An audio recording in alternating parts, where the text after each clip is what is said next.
ESO has been one of my favorite MMOs to play since early 2016. Back then, the game was very exciting and a fresh experience that I needed compared to RuneScape and Destiny, which were the games taking most of my time at that time. I slowly worked and winded my way through the story in each zone and had a blast doing it. But now that we are in 2022 and about to be in 2023, is ESO still worth playing each year, or has it lost its mojo? I know that I've been heavily critical of the game this year, but honestly, I do that because I think ESO has so much potential that it's just wasting. But in today's video, I want to take a step back and look big picture to give the best opinion on if I think this is a game you should play in 2023. Because most people that are coming to ESO haven't played this game before, and I want to mention that my viewpoint when it is super focused on specific areas of concern as a veteran player doesn't really paint an accurate picture to the broad crowd of ESO that have never experienced the game. So I want to try and come at this with that perspective if I were to be a brand new player. This doesn't mean I will sugarcoat issues that the game has had this year, but I want you, the viewer, to understand that there are many ways you can look at ESO depending on how much you have played this game. Thank you again to my members and patrons.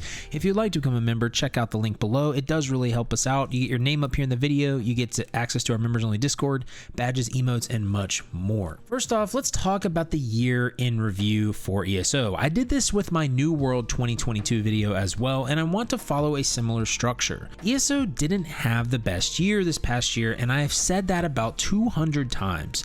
ESO released the High Isle chapter as part of the Legacy of the Bretons year-long theme. They released 4 DLC dungeons and also a mini expansion this past year, Firesong, that brought another zone as well. The big feature that highlighted this year though was an in-game card game called Tales of Tribute. This is sort of like Gwent in essence, but this was not taken well by the majority of the fan base, mainly because it just felt like a side activity and not a feature worthy of the whole chapter being themed around it. Another big thing that was ongoing this year and has been for a while is the server issues and updates. Due to COVID, ZOS had mentioned that the hardware was back ordered essentially, but they have been working this year to get their servers updated and fixed. The game has had massive issues in PvP due to this performance issue, but they have actually mitigated some of that and have made a lot of progress this year on the server side of things.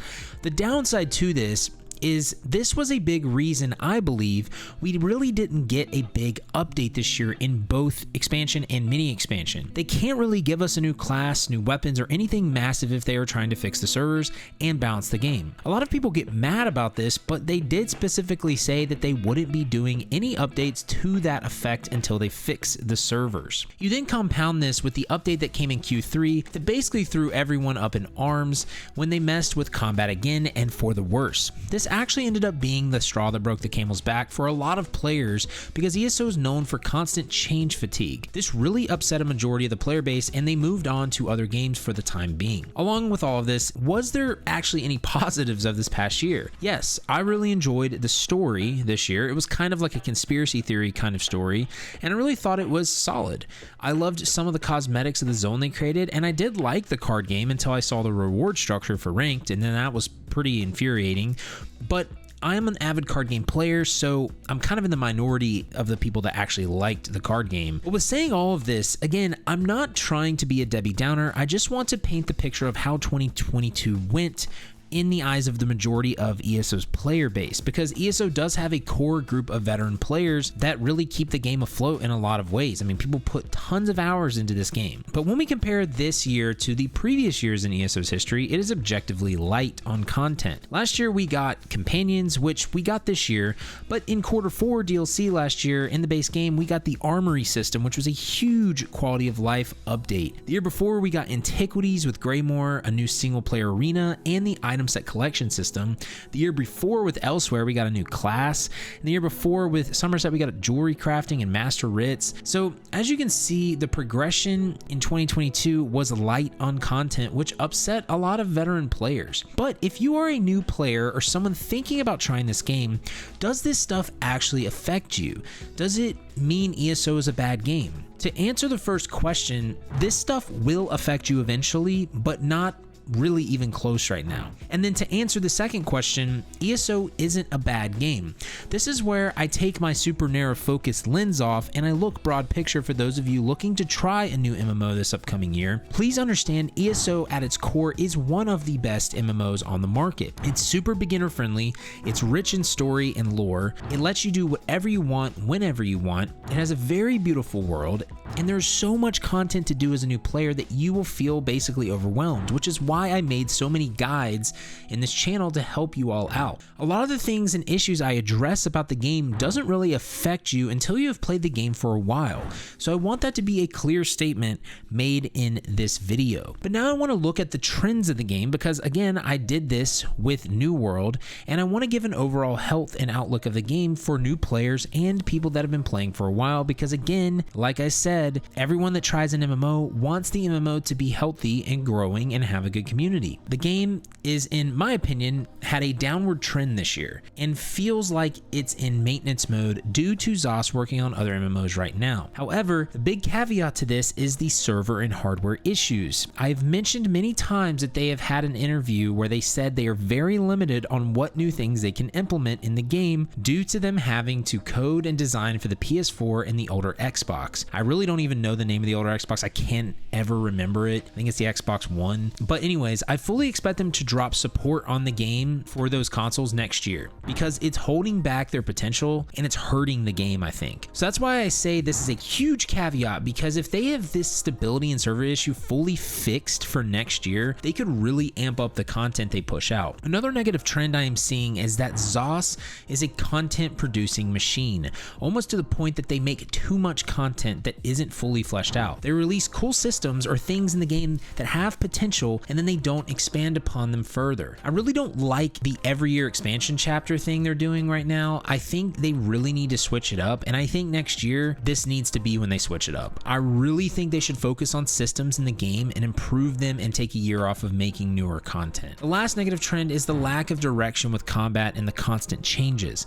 This is a serious issue and it's causing a lot of people to quit. When you change your combat every 3 months and people farm the meta gear and they upgrade it with very expensive mats and then it changes the next 3 months, people are going to get annoyed. That is something I think they really need to revisit and stop doing. They need to give us a clear direction because again, for you new players, this will not affect you until later. But by the time you get to this point, if they keep doing this, there might not be a healthy community left. But the positive trend to fall back on, to look at, is that ZOS has created great expansions in the past. We know that they have the potential. It's not like they don't know how to craft a story or make good dungeons or create fun systems.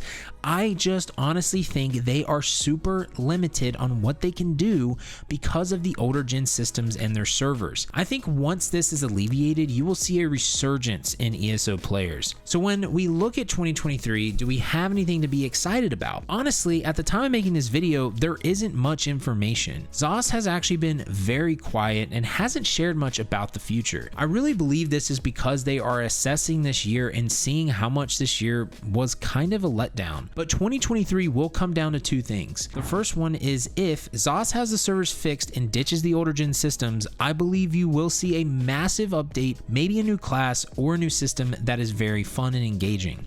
If they don't fully fix performance and ditch the old systems, we may get an even watered down expansion even more than this past year, where they may actually not release one this year. They may go back to the drawing board and actually work on existing systems, which I really don't hate at all. But this is very unlikely just due to the fact that I feel like they're not going to not release an expansion because of just marketing and money. I feel like that's just not an option to them. But in my opinion, this is where I see ESO going next year. But, and this is a big but, with saying all of this I just said, what is my final verdict on whether you should play ESO in 2023 then? If you are a new player trying the game out for the first time, this MMO is definitely worth playing and trying in 2023. The reasons being is that you just have so much to explore, you have so much to do and experience before you're even at the point in the game where you will understand what we're griping about. ESO has the best questing of any MMO hands down. It has fully voice acted quests, they're not fetch quests, and you can play with your friends pretty easily. The game is very soloable though, however, if you don't want to play with friends, and you can play any zone or any story you like in any order because every zone is scaled. You don't have to worry about falling behind in this game either because there is no gear score. I have tons of resources and videos on my channel and website, brahwegotthis.com, that will help you and recommend what zones to play first, what DLCs to play, and so many more beginner-friendly assets. This game is definitely worth your time in 2023, but you have to understand that diving into this game means that you're diving into a game that is coming off of a down year. So you have to weigh if you think that your time is worth investing into that, taking a chance that it is declining. But here's the beauty of ESO. Even if the game were to decline a lot more, ESO doesn't really feel like a traditional MMO because, again, it doesn't have gear score. So most of the things that you do in this game are soloable anyways. This means that I believe that you could still get 1,000 hours easily into this game and as a completely new player and be satisfied with your playtime and feel that it hasn't been wasted. That is the beautiful thing about ESO. It's such a good game in general at its core that it's fun to do everything one time at least, and doing that I think is totally worth it for anyone who hasn't done it yet. Now, I want to speak to those players maybe that are looking to jump back into the game. It really depends on how long you have been gone. If you have been gone for 3 to 4 years, I still think the game is worth coming back to experience some of the new content because you haven't really experienced like antiquities yet or some of these other things they've added. So I definitely think you should definitely come back and try it. But if you are about 1 to 2 years removed, I really don't think it's super worth coming back to currently in its state. This is very dependent on what kind of update we get in 2023. If it's a big update and has a lot of new ideas and systems, sure, it's always probably worth trying that. But if they continue to go into maintenance mode, then I really don't think I can recommend it in its current state. Again, for the players that feel like they've completed everything they want to complete or have been removed about 1 to 2 years,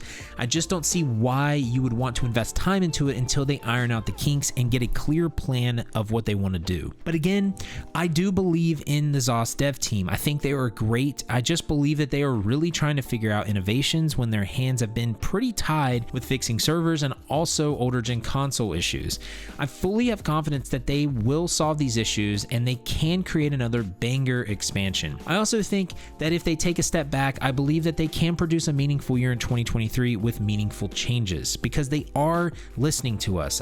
As much as you might not think they are listening to us, guys. They are a great dev team, and honestly, the community managers are fantastic. They really are responsive to us and they listen. It just takes a good bit of time for changes to be implemented, so please keep that in mind before you make a forum post just ranting, okay? But if you like this video, make sure to like, subscribe, heavy attack that bell icon to stay up to date on all the content in the channel. I will be making more ESO videos. I'm not stopping making ESO videos, but I do want to try to be honest and shed light on this and try to help people that are genuinely wondering if they should jump into the game in 2023. But if you do want to check out some of my other content, I have it here above, especially for beginners. I have tons of content in the channel, but until next time, y'all, just remember to have faith, be great, and I'll see you on ESO.